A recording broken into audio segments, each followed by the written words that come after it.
అక్షరాలు కోటి పుస్తకాలు చెప్పలేని ప్రేమ అమ్మే కదా. అంతం లేని సొంతం పంతం లేని బంధం స్వార్థం లేని రూపం అమ్మే కదా. ఎంత నిండుగా నీడనిచ్చిన ఎండ తప్పని చెట్టే అమ్మ. కంటి నిండుగా నీరే పొంగిన రెప్పముయని చూపే అమ్మ.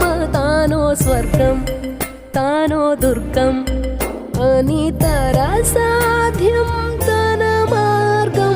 వేల అక్షరాలు కోటి పుస్తకాలు చెప్పలేని ప్రేమ అమ్మే కదా.